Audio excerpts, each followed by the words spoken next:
大家好，欢迎来到龙儿美食。从小就听爷爷奶奶、外公外婆说晚上不要剪指甲，小时候听了吧，觉得特别的神秘。原来真的不是迷信，是这样的。我也是今天才知道原因。那么下面就跟着视频一起来了解一下吧。像我手上这个大家都不陌生，它就是我们家家户户都有的指甲剪，主要是用来修剪我们的手指甲、脚指甲等。相信不少朋友和我一样，小时候都经常听到村里面的老人以及家里面的老人说，不要在晚上剪指甲。如果我们不知道其中的原因的话，很多朋友就以为这是一种迷信，其实并不是迷信。首先呢，我们就要来了解一下，为什么老人会说晚上不要剪指甲呢？其实这个主要是和大家生长的环境有关系。像我们小时候吧，我还记得那会儿在爷爷奶奶家，我们都是点的煤油灯，根本就没有什么灯泡啊这些之类的东西，更别说电视、电风扇这些了。一到晚上，家里面除了有一盏煤油灯之外，其他地方都是黑灯瞎火的。那么更别说咱们爷爷奶奶的那一代人了，一到晚上啊，他们用来照明的也只有煤油灯。我们都知道煤油灯它的光线特别的暗，尤其是家里面比较透风的话，那么风吹一下，这个火焰还会晃来晃去的。我们想要拿一个什么东西的时候啊，都得要把煤油灯拿在手上，用手挡住火焰，近距离去找我们想要的东西。即使是这样，也才能勉强的看清楚。像爷爷奶奶那一辈啊，都主要以务农为主，那么白天在地里干活，晚上下地回家，天色就已经晚了。这个时候我们要来剪指甲的话，只是一盏弱弱的煤油灯是远远不够的。先不说它的光照程度不亮，并且呢，一吹风它还晃来晃去，那么我们在这样的条件下来剪指甲的话，很容易就剪到手上去了。如果手被指甲剪剪破的话，那么第二天我们就不能正常下地工作了。除此之外，我还记得小时候外公外婆给我剪指甲的时候，都是用家里面的那种特别大、特别笨重的剪刀来给我剪。不知道你有没有这种经历？像我们现在用到的这种指甲剪，那个时候基本是没有的。像那种的大剪刀，相信现在还有很多朋友家里面都有，它拿在手上非常的重，并且呢也很锋利。如果我们在晚上用那种的大剪刀来剪的话，那么剪下去就不是受小伤的问题了，那么剪下去有可能后果会非常的严重。这就是为什么在晚上剪指甲，家里面的老人总会阻止不让剪的原因了。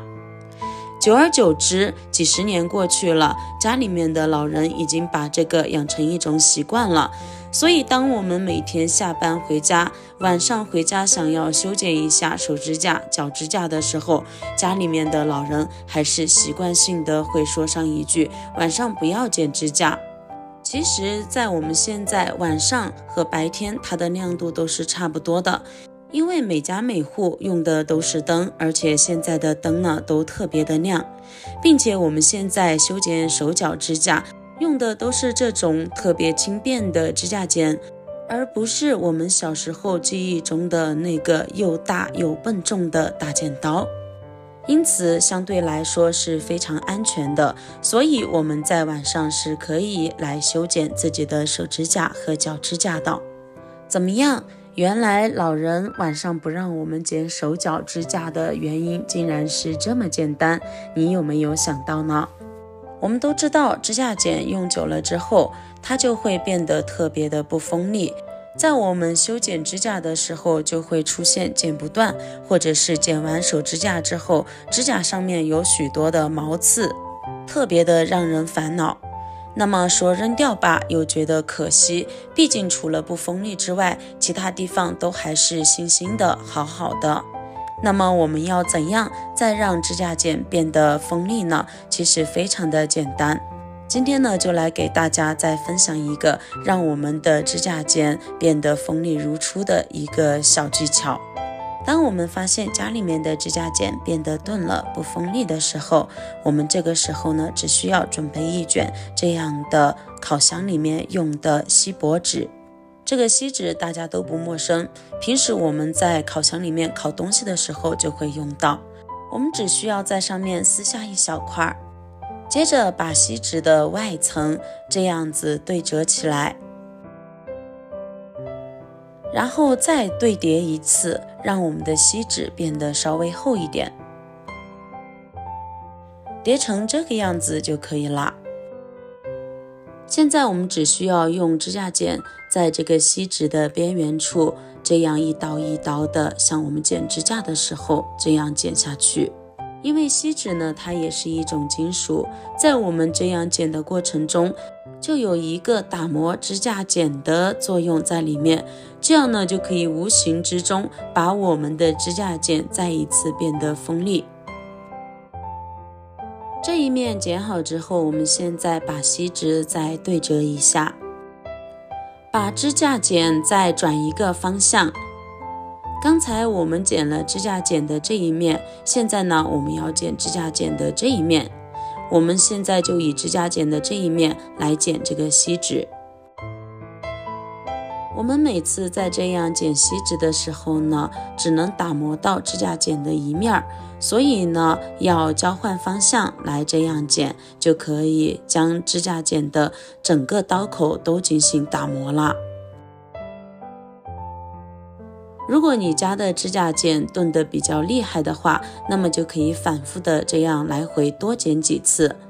如果家里面没有这种锡纸的话，像我们平时喝完啤酒的易拉罐瓶子啊，喝完饮料的易拉罐瓶子，我们也可以把它利用起来，用指甲剪这样剪，也可以起到一个让指甲剪再次恢复锋利的作用。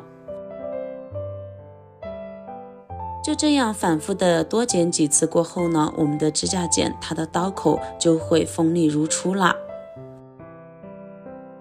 怎么样，这个方式还不错吧？如果你家的指甲剪也出现了不锋利的这种情况，那么赶快试一下吧。如果你喜欢我的视频，就请关注、点赞加转发吧，让更多的朋友受益。本期的视频分享就到这里了，咱们下期视频再见，拜拜。